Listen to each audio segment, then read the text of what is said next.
Okay, so I'd gone past the fact that these guys are aviators and that 2/3 of them were there for an average of 6 to 7 years.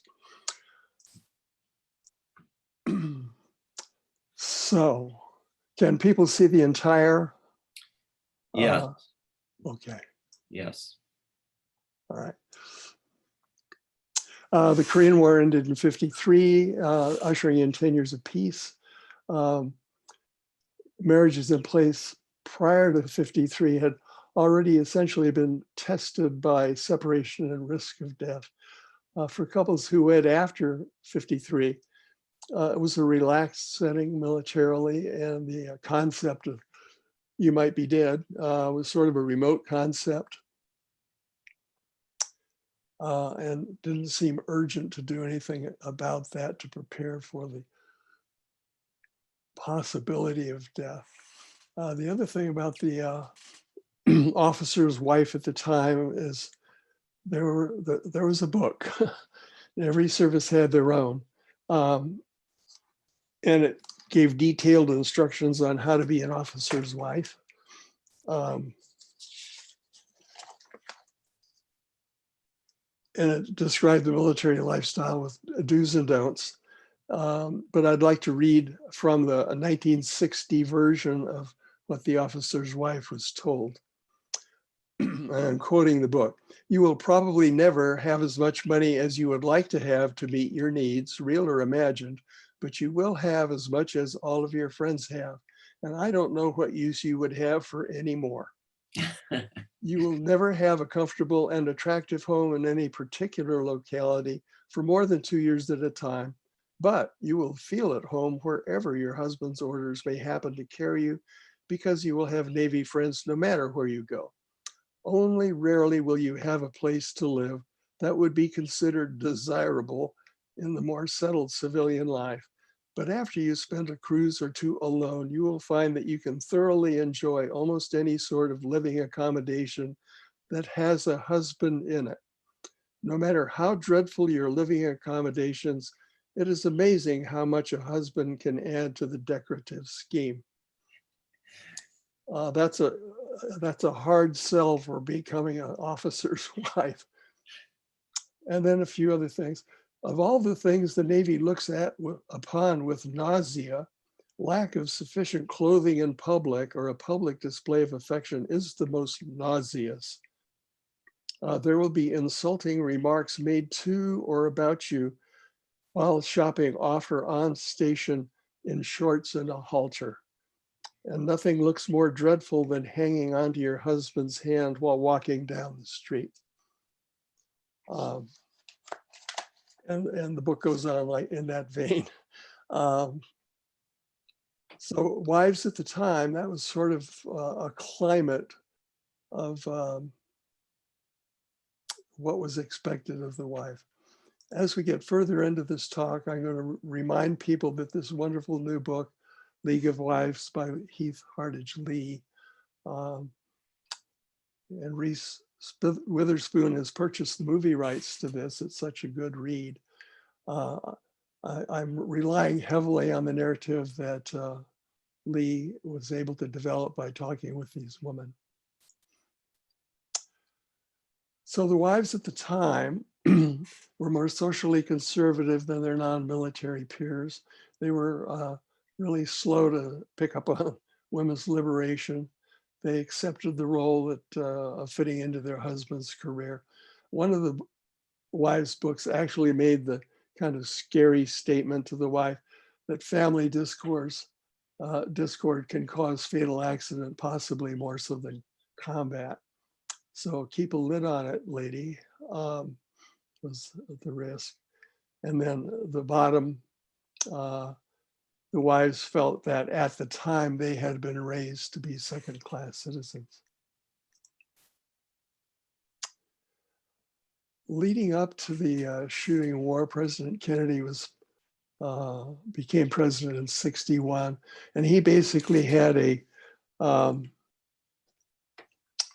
low-key approach to the war. He sent over military advisors, but he didn't escalate the combat. He was assassinated in November '63, and Johnson took over. And Johnson inherited a bunch of military advisors. On the 4th of August, 1964, Johnson ordered a retaliation strike for a supposed attack on the USS Maddox in the Gulf of Tonkin.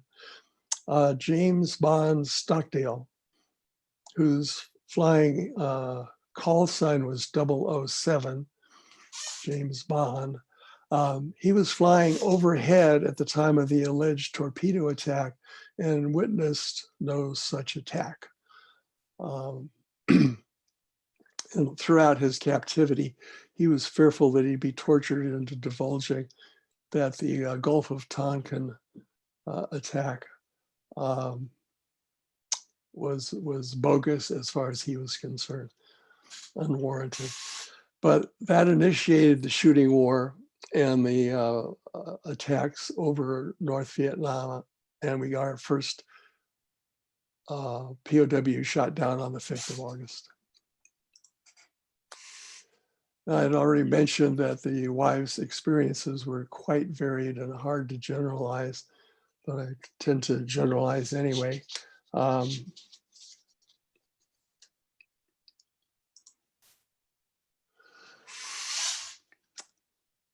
Along the lines of denial as a problem, the mindset for both husband and wife tended to be that he was going to be okay. But what he should have done, or what they should have done together, was have the wife's name put on all of the assets as a joint tenant, car title, bank accounts, credit union accounts. He could also set up specific allotments to be paid for supporting family expenses, paying life insurance policies and things like that. They tended to be overly reliant on powers of attorney are only good if the husband is provably alive.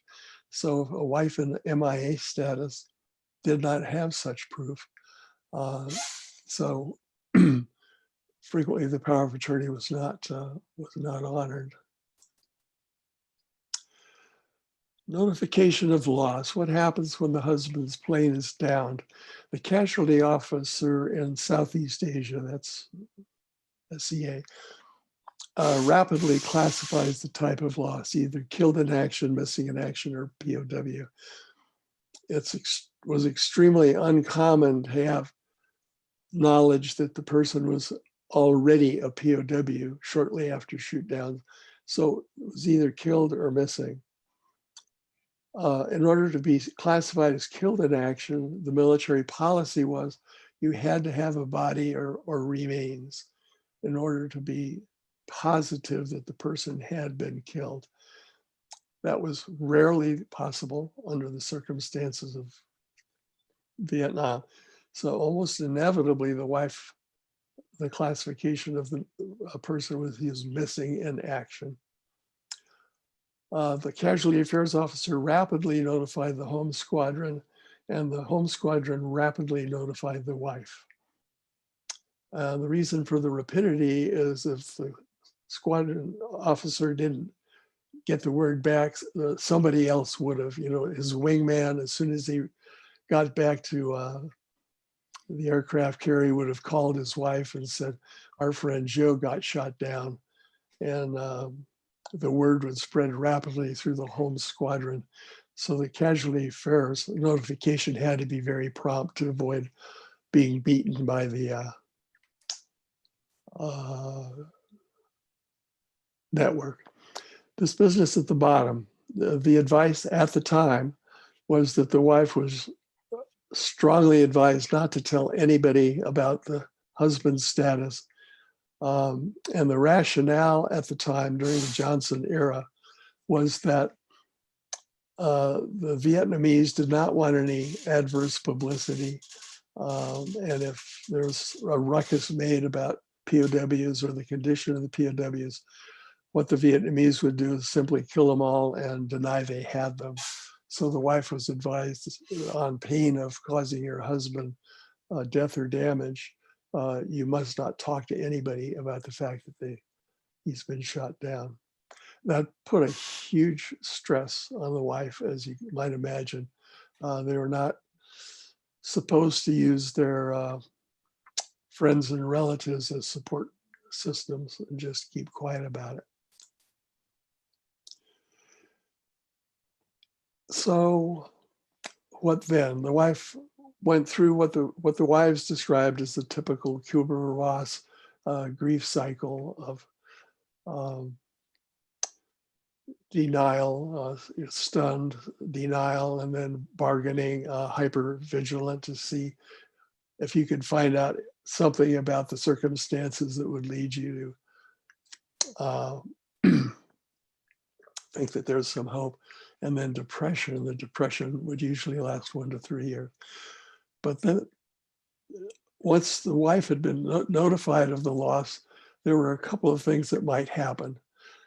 Some soon learned, and some not so soon, learned that their husband was in fact a POW, and that changed their mindset. They then knew that their husband was alive and was expected home at some point, and that led her to lead a life in a certain way.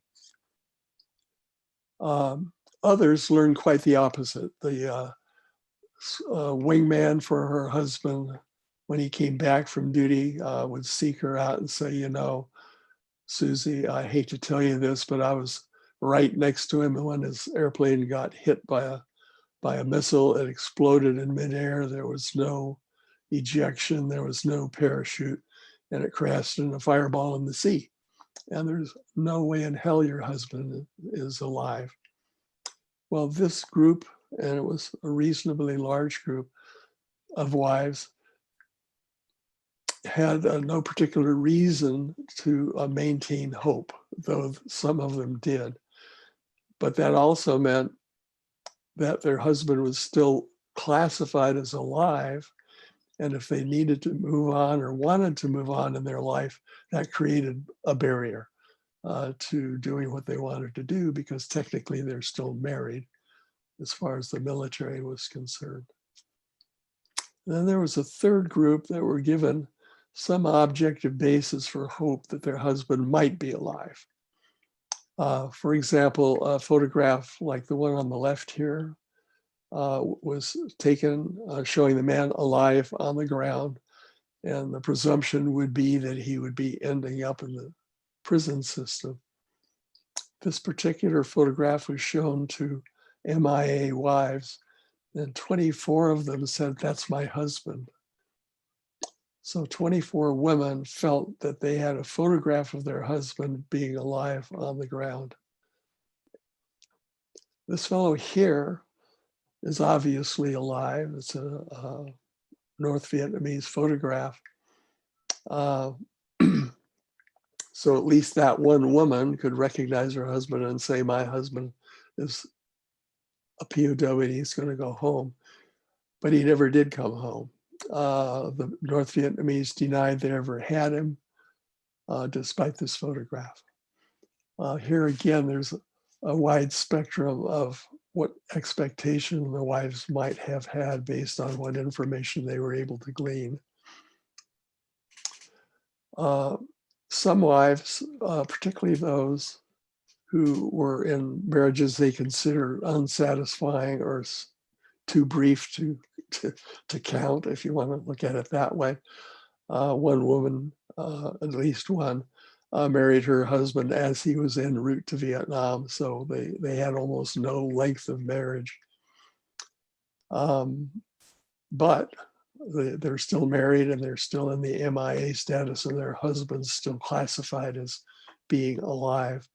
But if they decided, well, the heck with that, I'm just going to go on and put my life back together again, they would have to go through the process of closing out the kind of the husband's evidence of existence in the family.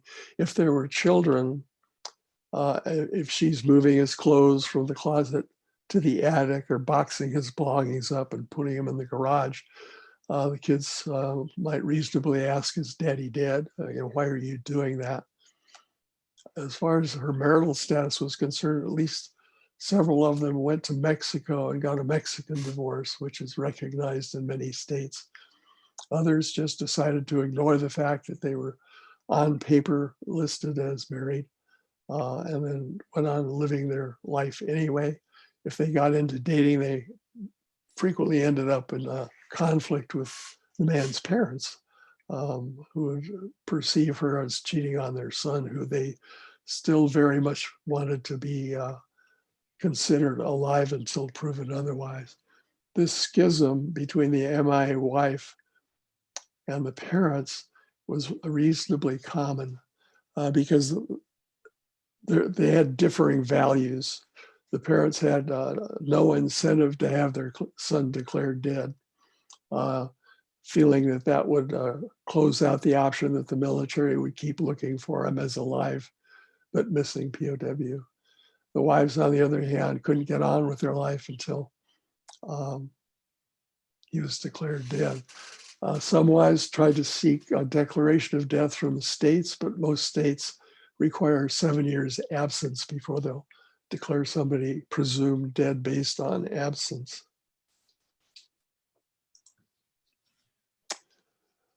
So picking up the chronology then, going to 65,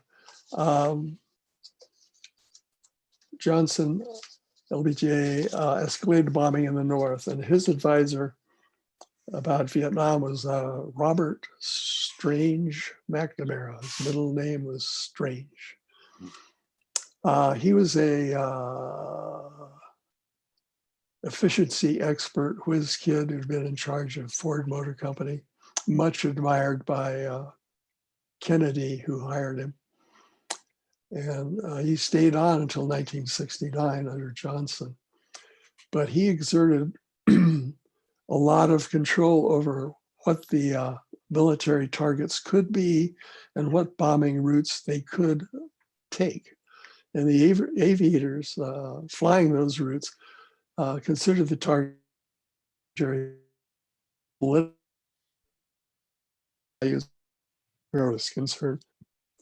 And the fact that he prescribed the same bombing routes allowed the North Vietnamese to set up their guns in expectation that the planes would be coming down the same route, predictably. And they felt that a lot of planes were lost because McNamara insisted that they fly in a certain pattern. So during 1965, it began an influx of prisoners of war, though there were only about 60 by the end of 1965.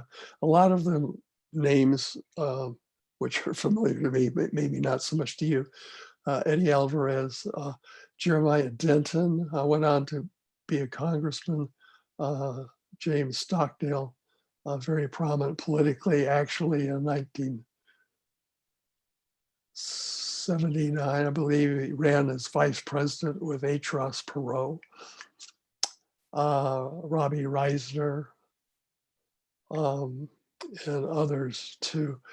It was interesting to me that some of the earliest shoot downs were more senior officers, and it was their wives who became most active in the POW Wives group. And I'm not sure what the correlation was, but it's definitely there.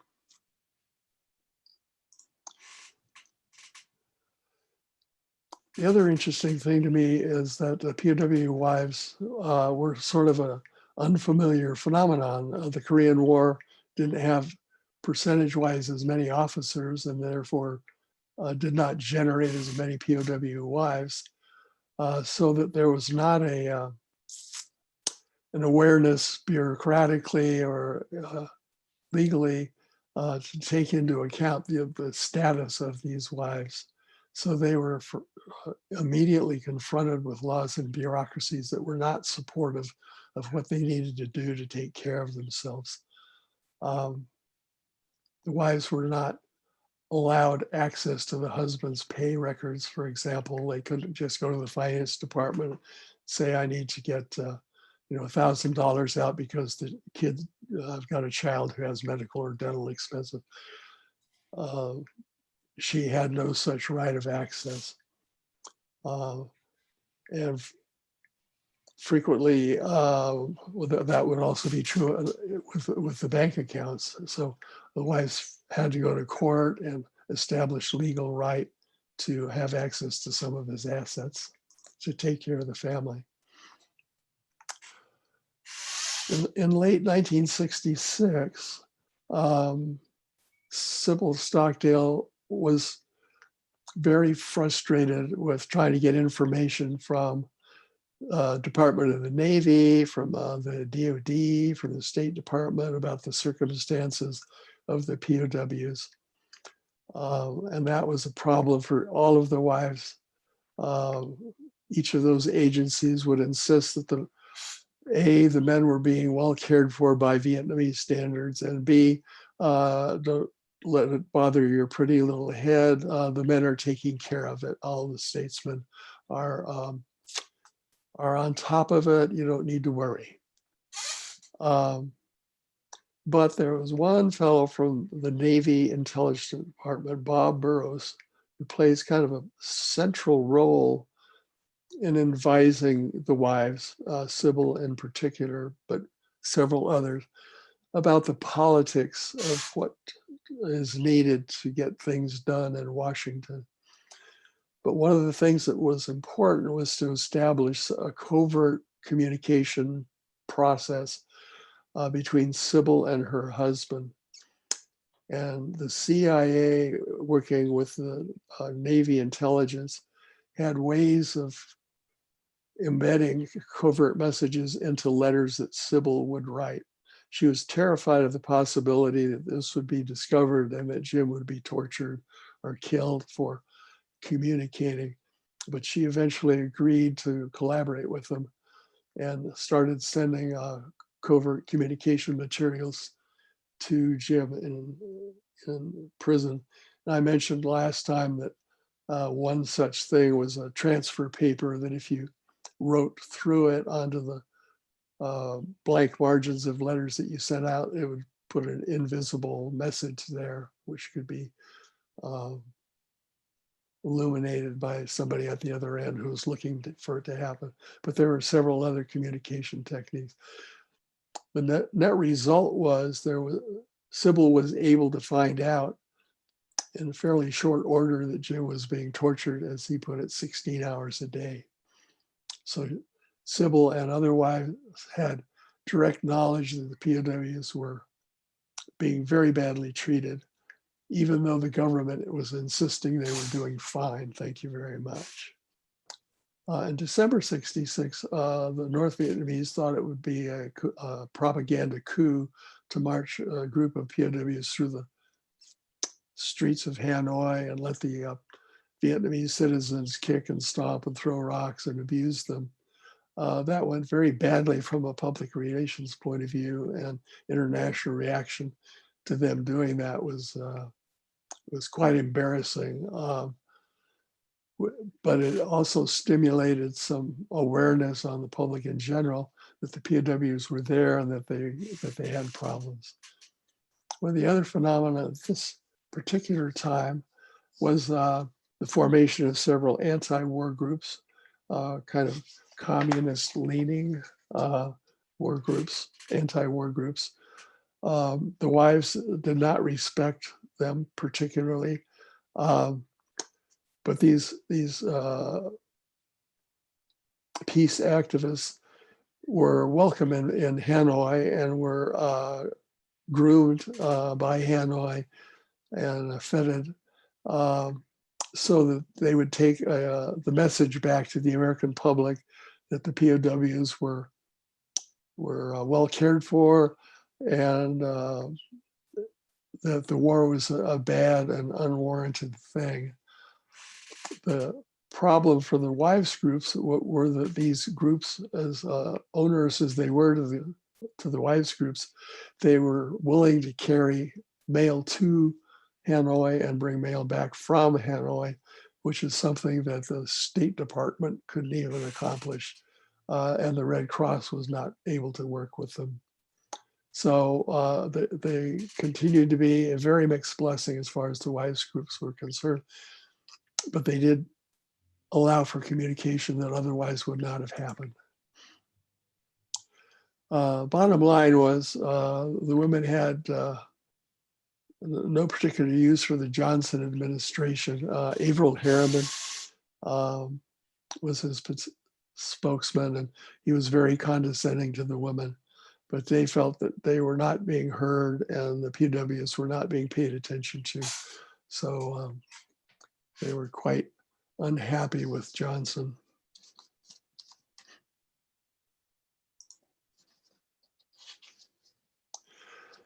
As the first year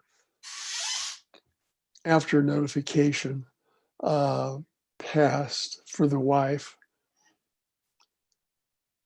the squadron that her husband belonged to, by the nature of it, members rotate out or reassigned elsewhere. And over not too very long, the people in the squadron are not familiar to the wife, and she becomes more and more of an outsider at squadron parties. The new squadron wives see her presence as kind of unfortunate evidence that their own husband could be shot down. So the POW wives felt more and more unwelcome. If they were living on base, they began getting pressured by the base commander to move along because the incoming new squadron members needed that house to live in. So you couldn't just stay there for 2, 3, 4, 5 years. You had to move out of base housing. So they were becoming more and more estranged from the supportive network in the base that their husband was assigned to, and more requiring to assert themselves outside in the big as they came to accept a don't tell attitude. And once they got kind of past their depressive phase, they realized that they had to survive their husband's captivity just the way he's surviving his own captivity.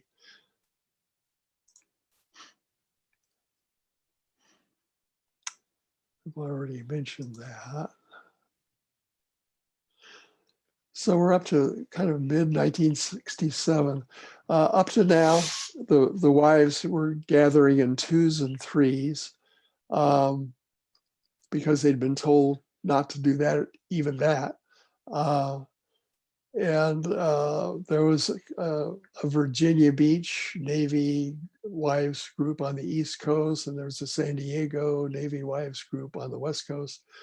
They were principally Navy because all the attacks at that point were being flown off of carrier, aircraft flown off of carriers. So they were Navy people before the Air Force got involved.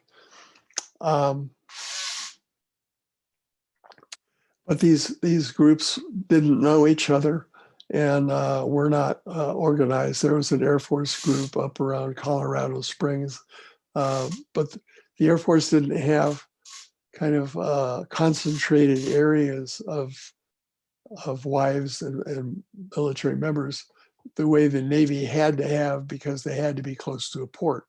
The Air Force spread broadly over the entire United States. So there were not clusters of Air Force wives where there were clusters of Navy wives. But in July of '67, Sybil learned about the East Coast group and flew back to just see what they were up to and see if there was any commonality.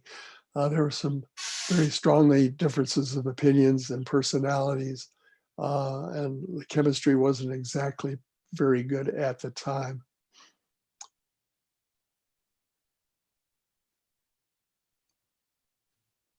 but they agreed to work together.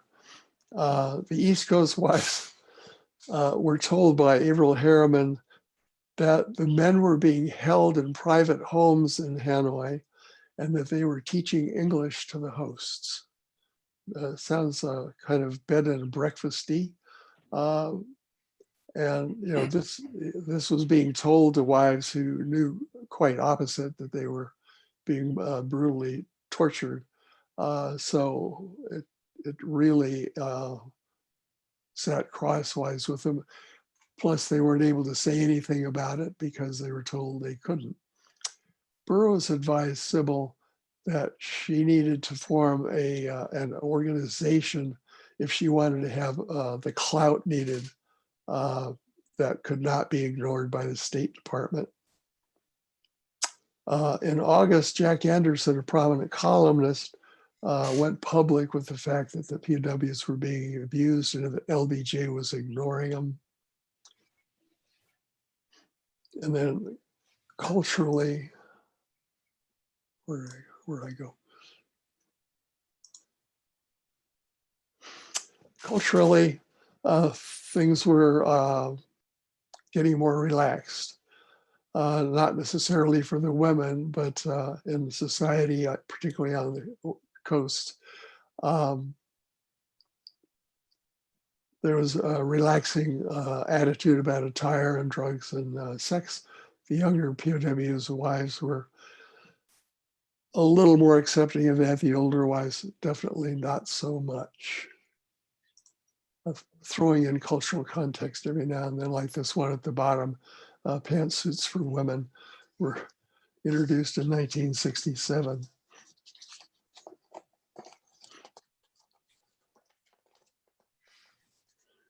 But based on the advice from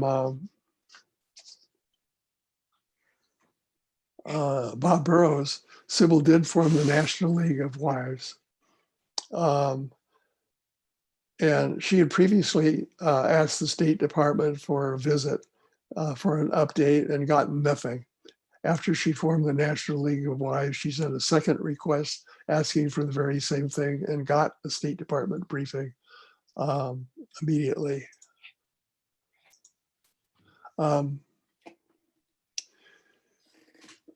But Sybil was kind of cracking under the pressure. She was raising 4 boys. She also had a teaching job. She now had a national organization to run. And Jim's mother passed away, leaving Sybil as the executrix running a 222-acre farm. She then got a letter from the Navy Bureau of Personnel addressed to Jim stating that he had been assigned to a deep draft command, which is something that Navy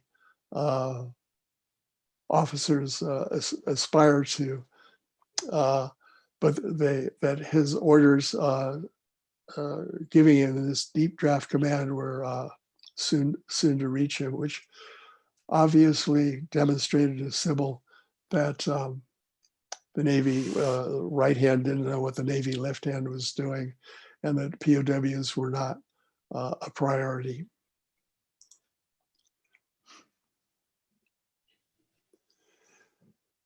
In '68,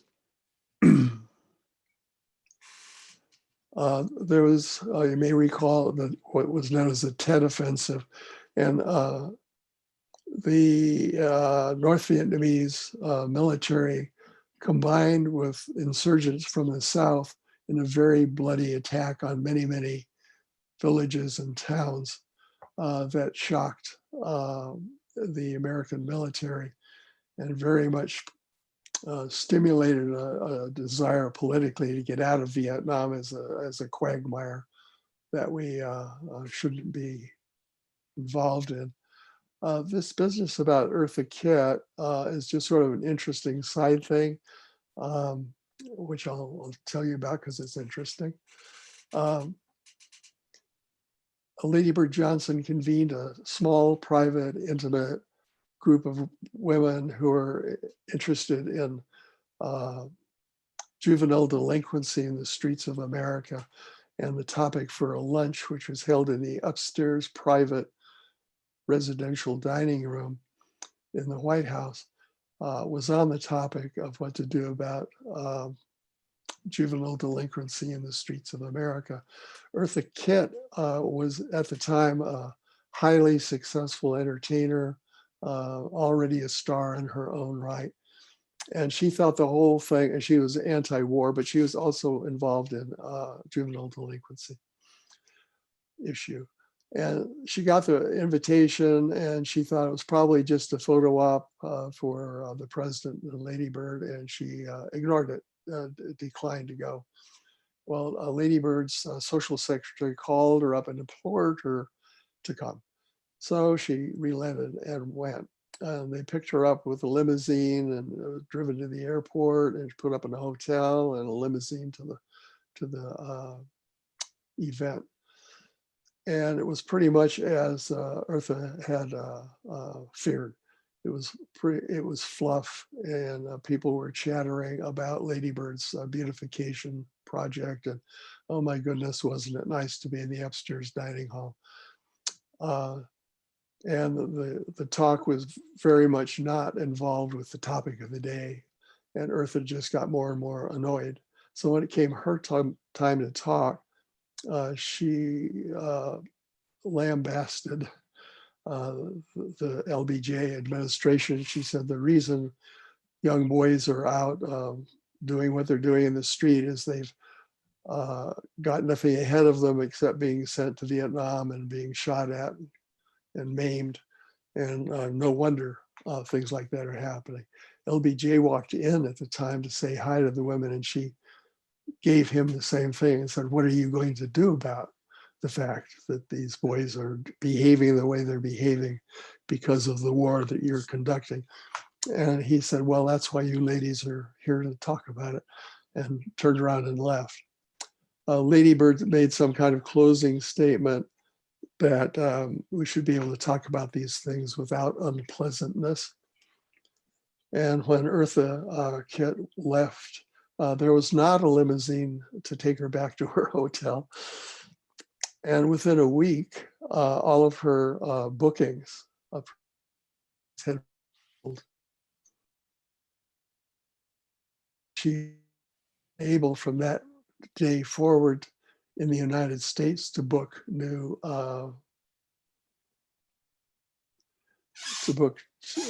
new acts. So she had to perform entirely professionally overseas for almost 10 years. And then she got a notification from the publisher at the New York Times that he was in possession of documents that showed that the Secret Service had requested the CIA provide them information about Eartha Kitt. And she had belonged to organizations and things that were not politically in line with the Johnson administration. So apparently the Secret Service and or the CIA had sabotaged her career for a good period of time until the evidence was published that she had been screwed, essentially. And then she was able to reestablish her career towards the end of her career. And that was sort of, the wives themselves were absolutely in support of everything that she had said to the president, and then applauded her for what she did.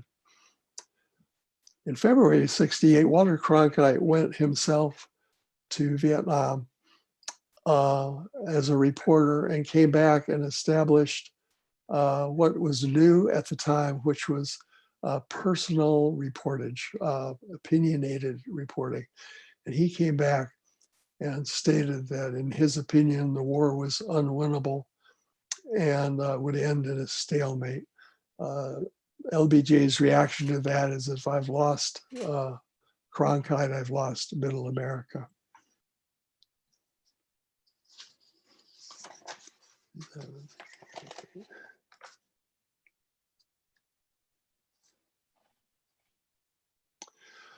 Sipple was, in the meantime, doing her own research on POWs from prior wars, and came to the conclusion that keeping quiet about the abuse had no value, and she became even more outspoken that the administration had to go public.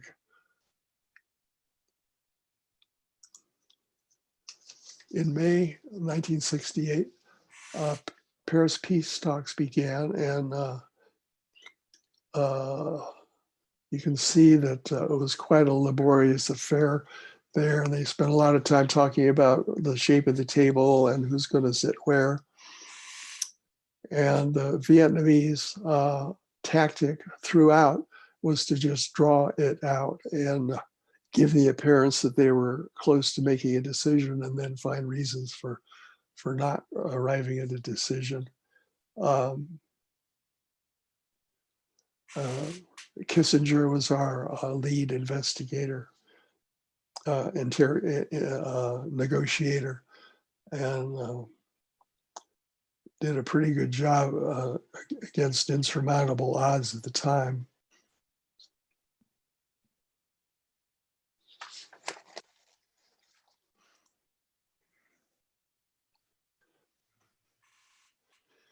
In September of '68, the San Diego newspaper reported that the POWs were being seriously mistreated.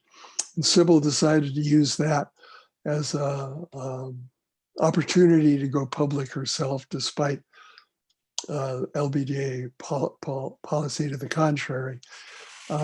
In that regard of going public, she was given behind the scenes support by Navy intelligence and Bob Burrows.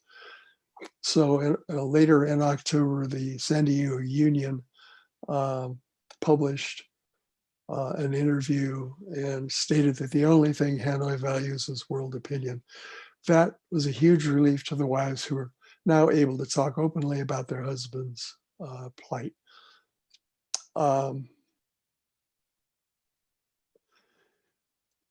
The East Coast and West Coast wives joined in signing a letter to the Secretary of Defense saying, "We are going to go public, and if it causes problems for our husbands, we'll accept the consequences for that."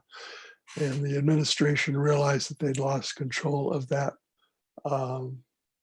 issue.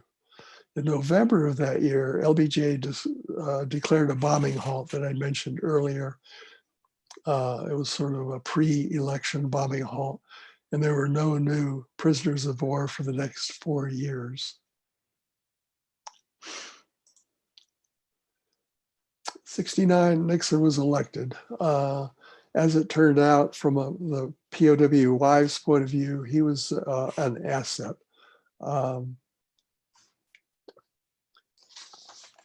He was definitely interested in ending the war by any honorable means. So they were on the same page as far as that goes. It took a while for the wives essentially to educate him about the issue. They had a telegram blitz to Nixon, which in this day of emails and Instagrams seems kind of quaint, but he was deluged with 2,000 telegrams from the wives, which in today's standards was nothing. McNamara quit or was fired. He was disillusioned with the war and had come to the same conclusion that the war was unwinnable. And later the Pentagon Papers revealed he had said that in writing, so that the administration was on notice that the war was unwinnable, yet they kept fighting it. In March of '69, Nixon sent out a team to talk to the wives. And they put on kind of a slick road show, as the wives described it, saying all the things they'd heard before. Things are well in hand. You know, the men are reasonably well treated, are reasonably well fed, and we've got it under control. You don't have to worry. The wives were just absolutely livid. One of them stood up and threw her wine glass against the wall, shattering it, and stormed out. And the men who had come out were stunned at the amount of anger in the room. Sybil wrote a letter to Chief of Naval Operations, Admiral Moore, saying, giving notice essentially that she was out of patience and demanded a meeting with Nixon, quote, soon. In the meantime, Nixon had told Melvin Laird to find out more about the POW issue. Laird appointed an administrative aide, Dick Capen, to gather information, including from the wives, about it. And when he presented to Laird what he'd found, Laird was stunned and declared that the administration had to go public. So on May 19th of 1969,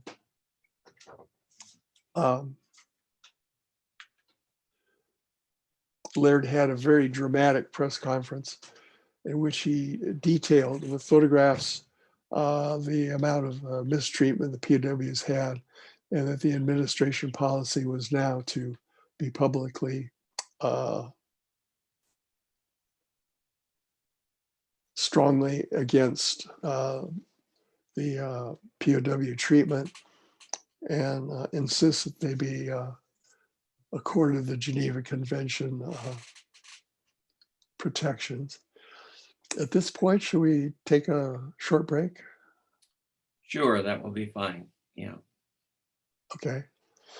All right. So I'll stay on.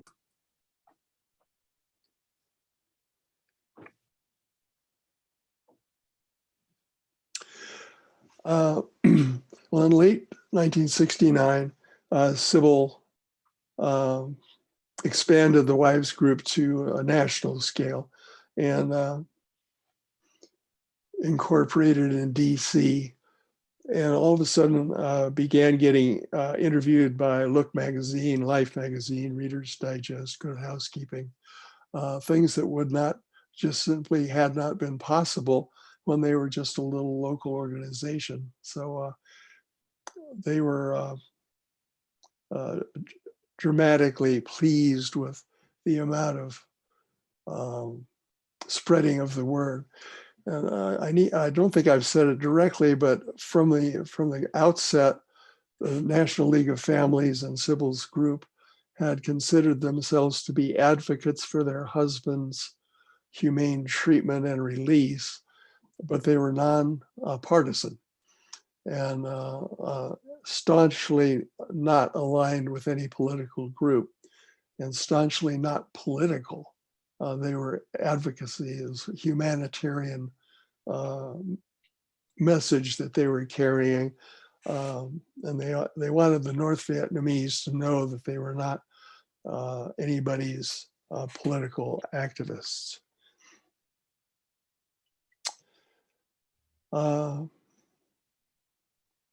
In September of '69, Sybil and 5 others went on a trip to Paris to meet North Vietnamese representatives and try to present the case and their requests for information.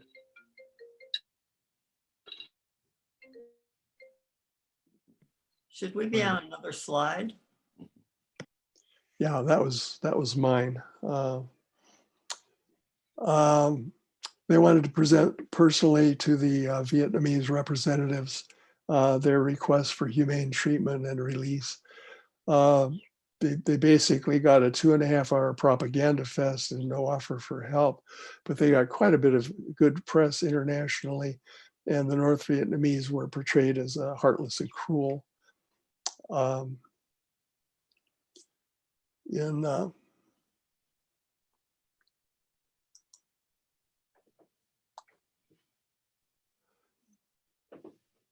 May, I mentioned that Laird publicly condemned the POW abuse, but Laird was also the author of the Vietnamization approach, which was a way of training the Vietnamese so that we could leave. And on November 5th in '69, Nixon declared that that was the plan for the administration.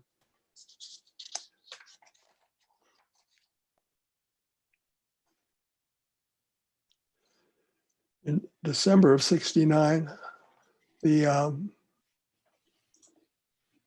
wives of one of the striking things about this photograph is mentioned when the wives started becoming politically active nationally, is that they're a pretty attractive group. And fighter pilots' wives tended to be of that sort. They were, young, attractive, personable, and very appealing. And so once the word got out that they had a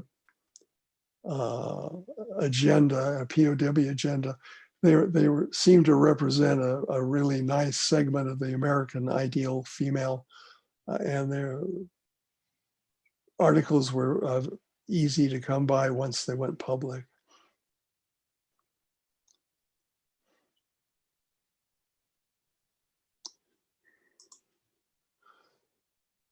Also in December, there was this little odd offshoot, which I called an adventure. Perrault got involved very nicely in the POW issue. And where did I put that? Yeah. He chartered 2 DC-8s, one of which was filled with humanitarian supplies and Christmas presents to take to Hanoi for the men. And the other plane was to take 59 POW wives and 94 children to Paris to talk to the North Vietnamese. He had the aircraft painted specially for the occasion. And the flight with the POWs and their families on it, the kids had complete run of the plane. And this was the first time the children were able to interact with other children of POW families. And it was quite a revelation to most of the kids that there were other children like themselves. Perrault had not heard back from the North Vietnamese about receiving the women, but he was quite sure that they would agree. The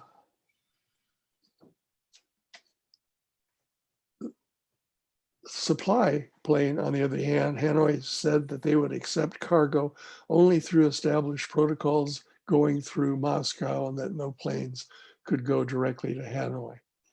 So Perrault takes off from Dallas, Texas for Bangkok with 75 tons of cargo, Red Cross volunteers and press, and assumes that he can talk his way into Hanoi.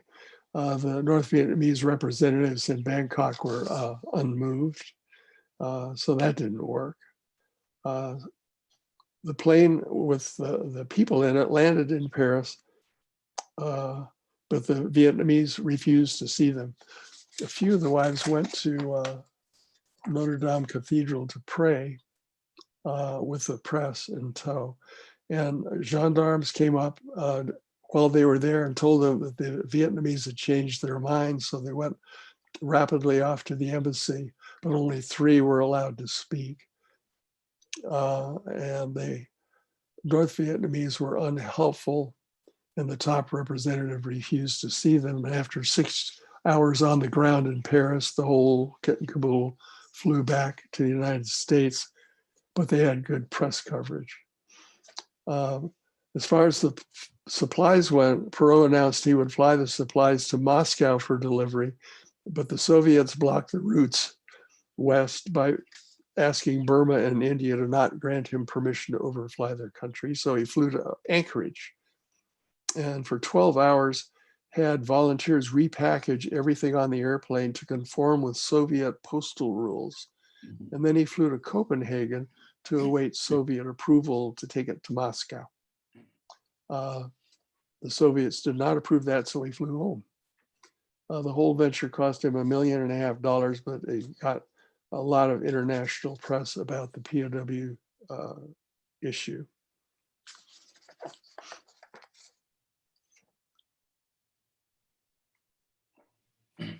In early 1970, Bob Dole, as a new senator, became interested in the POW issue, and he was struck by how little his fellow senators knew about the POW issue and about the wives issue.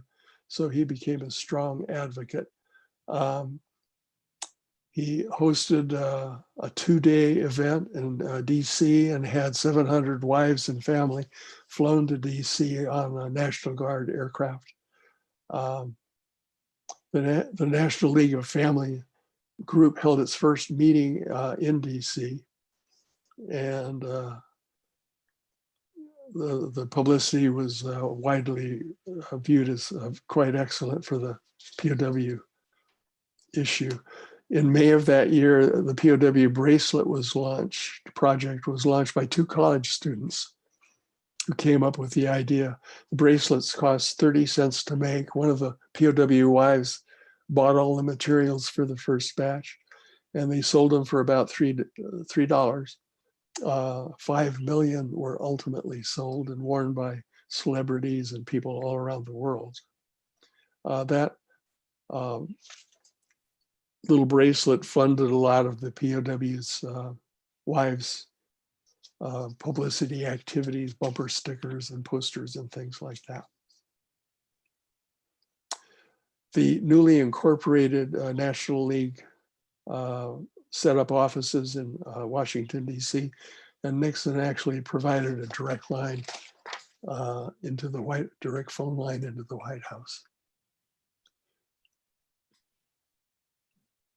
Meanwhile, down in Virginia, Phyllis Galante, who was basically a shy, retiring, not comfortable with speaking kind of Southern woman, was getting over that. And she did an interview for the Richmond, Virginia newspaper. It ran 2 pages. And the Associated Press, I found it really interesting and picked it up, and it was circulated nationally. And Phyllis became more and more prominent, particularly in Virginia, but here she is speaking to the Virginia legislature. And she became quite an advocate, much against her earlier personality style. Sybil decided to be closer to the action in DC, moved her family from San Diego to DC, and was rapidly overwhelmed. She became exhausted, bedridden, get the kids off to school and then go back to bed, and wasn't even paying her bills. One of the other POW wives, who was a nurse, did an intervention and got her into treatment and sort of back on her feet. And she ultimately moved back to San Diego, pretty much because she had to protect her health.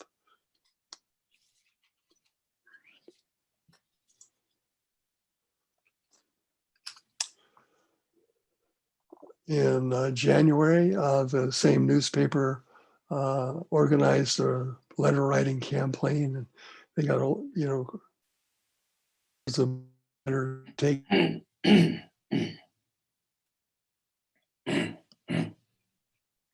71, the wives organized a trip to Europe, and they visited 11 different cities, went to 30 different embassies asking for support.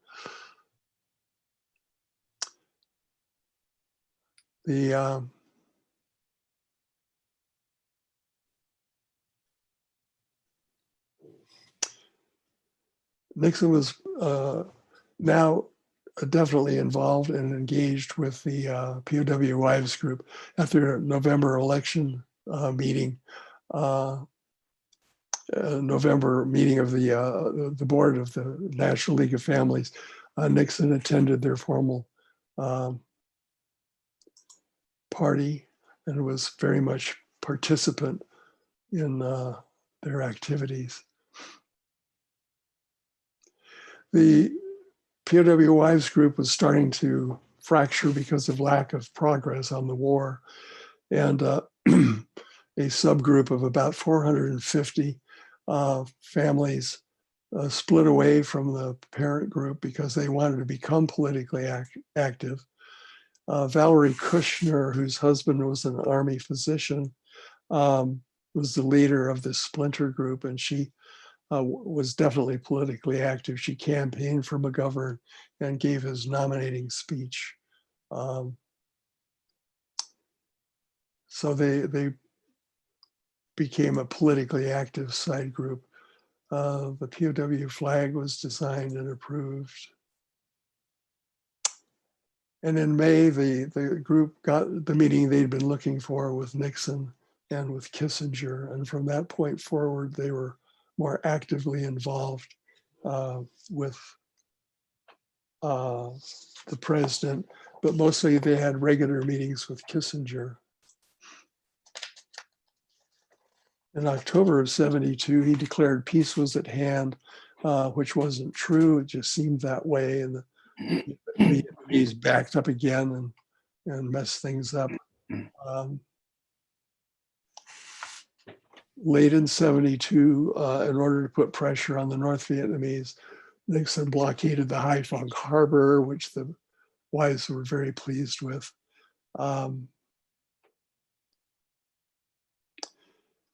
And when the talks stalemated one more time in December of '72, Nixon ordered massive bombing of the North Vietnamese capital, and talks resumed and a ceasefire was negotiated. The prisoners were released in February. There were 14 flights out of Hanoi and 37 flights back to the United States.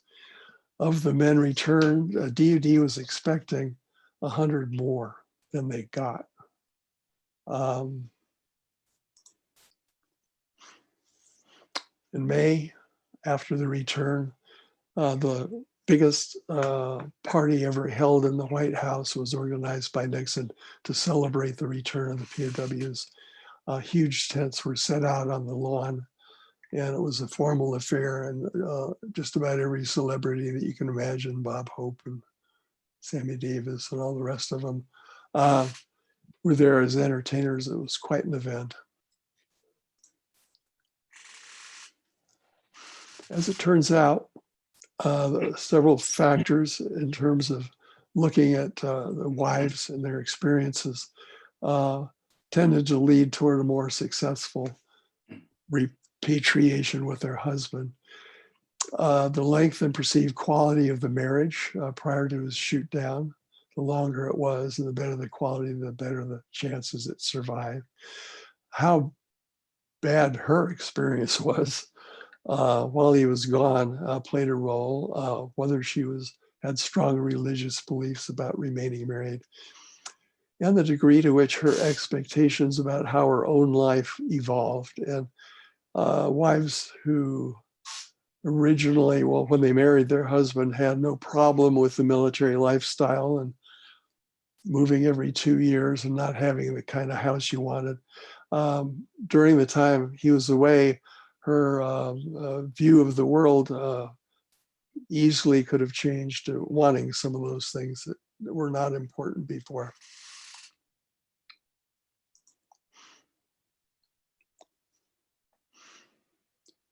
The MIA so the women who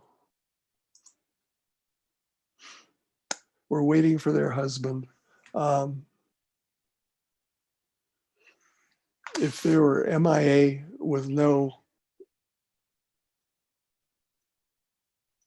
notice of any sort that their husband would return, those women had to wait for each flight, because the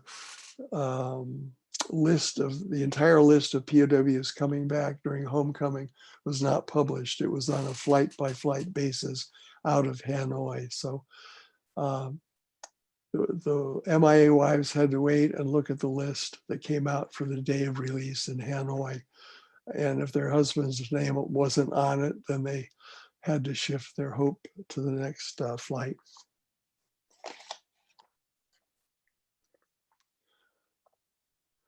Just in talk, I had talked about some of the wives' reactions in anticipation of their husband's return. Some of the others were one woman whose husband was gone for 6 years. Linda Gray said that they had no children to tie us together when he returns. She said it's going to be like getting married to a groom that you haven't seen for 6 years.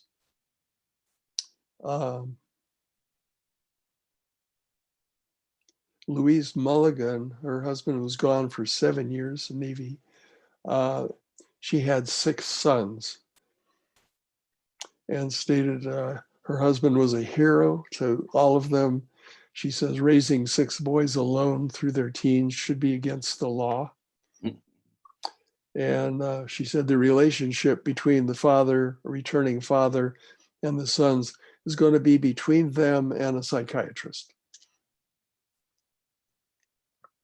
But she was looking forward favorably to her husband coming back. Eileen Cormier, whose husband was a Air Force sergeant, had 2 boys and 2 girls, and she's the one who said her life was very orderly right now. She says, I've got a relationship with my kids. He's going to have to break into that. And she's the one that said, if he opposes any of my decisions, it's not going to go well. So she started out with a chip on her shoulder about her husband's return and stated, any way you look at it, I'm going to end up being the heavy. She says, I'm not a honey anymore. So all of those different kinds of scenarios were just waiting for the husband to come back and to play out. A lot of the wives had no particular desire to get back into a relationship. One wife said, he can't come back and just hop in the hay with me. He's going to have to woo me again, and it may not work out this time. Most of them felt they owed it to their husband to at least negotiate the relationship when he was back. They felt they owed him that. There were those who didn't feel the same way, though. So I think at that point I will conclude and have question and answers. Okay. Okay, maybe I'll stop the screen share, Dick, and Okay. so we can see if there are hands up for people who have questions for Dick, and you can unmute yourself if you wish to ask a question. Okay. Dick, did the wives of MIAs still get their husband's monthly paycheck? Mm-hmm. They did. Yes, they did. As long as they were on MIA status, yes. Yeah, it was just as if he were still alive, even though he wasn't. Yeah. Yeah. And that was, for some wives, it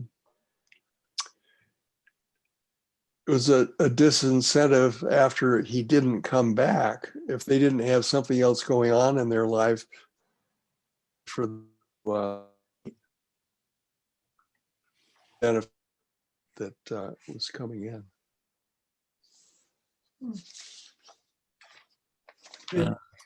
Hello.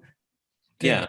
Did the wives after the war, did they have an interest in fighting for justice, for punishment for the people that had lied to them and had misled the country about the war? Did they join? I mean, one of the patterns of Vietnam, of course, is that nobody is responsible. And that has now happened in Iraq, and it keeps happening, that nobody is responsible for killing. I was a soldier in the army in Vietnam, and so I know it was a lie. I was there at the very beginning. I was drafted in 1965. And so I know the whole war was a lie, and we knew that in Vietnam. But nobody has ever nobody has ever paid the price that I know of for lying to the American people. And Fulbright wrote the book. the arrogance of power. Has nobody, has these women want to bring some sense of justice and honesty to it after the war? I am not aware of any such sentiment on the part of the POW wives. I just have not heard that. If they did it, it wasn't done as a group. If they did it, I think it would have been done as individuals joining other kinds of groups. Yeah, it's our pattern. Nobody gets to be, nobody's held responsible after a war. And especially a war that we were lied to. Yeah, right. Do you have any statistics on the numbers of divorces and how the marriages went after the men returned?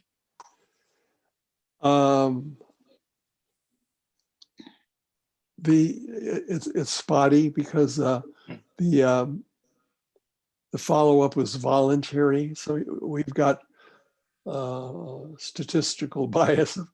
Only those people who went to San Diego were tallied in terms of that kind of statistic.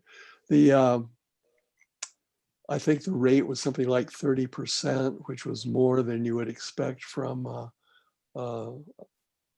similar non-POW military family group. They did match the POW group with a non-POW military group, so that the statistics are good to that extent. Ron? As the last one was, great presentation again. Okay. I was wondering, you gave a couple of scenarios, a few scenarios of how the wives felt before the husbands were back. And I don't know if you're privy or even if you're able to say how some of those scenarios turned out when the husband did come back. No, I don't know how those played out. I don't. Okay. Yeah, you know, I was not connected with any of them, you know, on a personal level. So I don't get feedback from. Well, and I would also think that maybe, I don't know if HIPAA was around back then, but HIPAA might get in the way of being able to share. There's that. I could go on the web probably and look up the names of former POW, Donald Radner, and find out what happened if there's a little biograph. A lot of the POWs have biographies or little statements about what they've done subsequent. I had talked about the fellow that came up the ramp when I was receiving people on day one, and said, "Where you been, Doc? I've been waiting 6 years." And I said, "Should have made an appointment." But I tried to look him up, and it turns out that he's hard to find, but he had two sons. One of them became a 4-star general, and the other one became a 1-star general. So I'm going to track down the father of those two and just say hi. You know, I'm the flight surgeon. He was a friend at Nellis, and then I picked him up in Hanoi, but haven't talked to him or seen him since then. So You'll have to report back. We'd love to hear. yeah, okay. His wife was one of the wives that said she'd be perfectly happy to have him come back and take back over everything. Very happy for that to happen. At the end, you were talking about the wives whose husbands were listed as missing in action. At what point did we have an accurate list of who was actually in the POW camps? I mean, were there women hoping but not knowing whether their husbands were still alive at this point in 72 when they came back? There was never a list from the Vietnamese about who they had as prisoners. So the only lists that we had were kind of cobbled together from names memorized by POWs who came back and said, here are the names of people that were at least seen once in the prison system.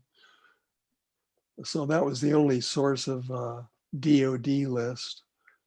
That's where the expectation that there should have been 100 more came from, was from these sort of cobbled together lists from early releasees.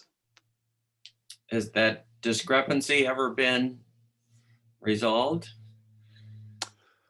The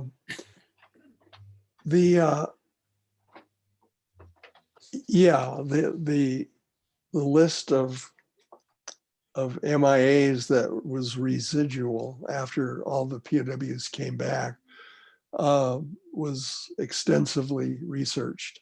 And they cut down the number of unexplained absences quite a bit, from 2,500 or so down into the several hundreds. And the Defense Accounting Agency, which is an amazing agency, they're still working on World War I and World War II records, and it's interesting to go to their website, the Defense Accounting Agency, because each of the wars they spend quite a bit of effort and energy reconciling unaccounted for. What they've found on reported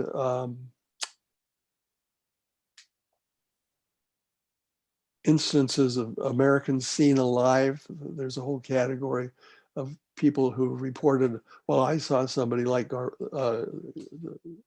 Garwood. I saw Americans seen alive. And they will go back and track down every single one of those possible accounts. And they found, that they were Mormon missionaries, or if they were in prison, they were Americans who were jailed because of drug offenses, or they were fabricated by somebody who was hoping to get a reward for reporting an American POW. So they were able to eliminate 80% of the reported MIA people, as explained other ways. So, and that's an ongoing enterprise. If they had hardcore evidence, pretty hardcore evidence that an American aircraft had buried itself in a rice paddy, they have actually gone to the rice paddy, taken a crew, and excavated rice paddies. So they'll go to that extent to try to track down a missing person. I can't answer for one of those 100, and that was Bobby Garwood, who was then released 6 years later in 1979. Yeah, that's right. Yeah, I think he was listed as AWOL. In fact, he was court-martialed when he came back. Yeah, he was. And convicted, but I don't think he served any time for anything. But he was old.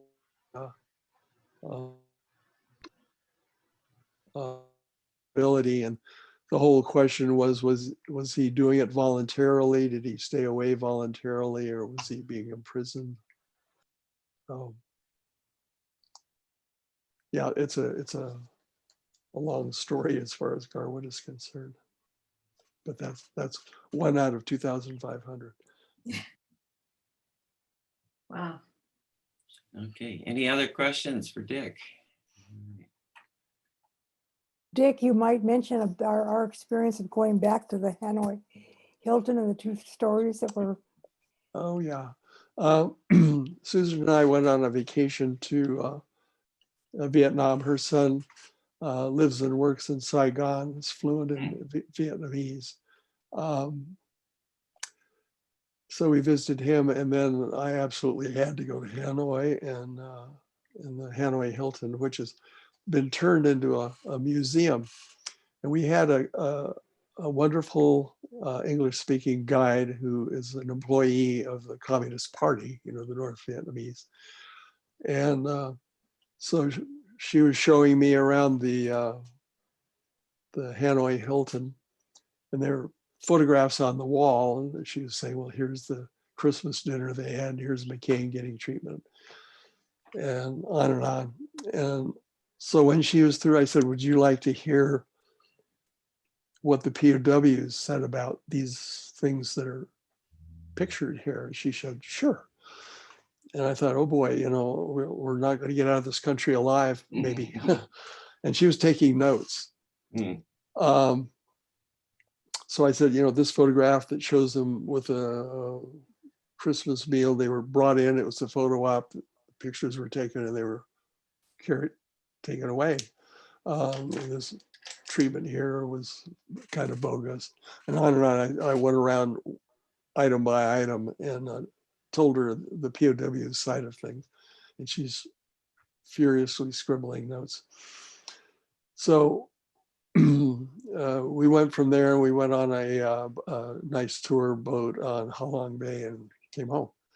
Well, some time later, a friend of ours was out on Ha Long Bay, and it turned out that our friend had the same guide, and the guide went with them through the Hanoi Hilton, and the guide told her the version I gave her. Wow. And so that was very interesting to me to find out that this young woman, communist, had believed what I told her and transmitted it to other tourists. So Very impressive. yeah. Wow. We also went and talked to the people at the accounting agency, and he's the one that told me the extent to which they have gone and will go if they get valid information. They'll go dig up a rice paddy if they think it's going to result in finding a missing person. Okay. Okay, well, if there are no questions, I thank you very much for this opportunity, and I'll call it quits. Barry, is that okay? Yes, well, we really want to thank you for doing this, Dick. Lois, did you want to say something? Oh, I thought I saw your hand up there. I think she's left the. Okay. All right. Well, thank you, Dick, and thank you all for coming. so much. And Thank you so much. You're very Thanks welcome. very much. My pleasure. Thank you. all. Fabulous. It was Yeah. really wonderful. Okay, thanks so much. It's been my pleasure.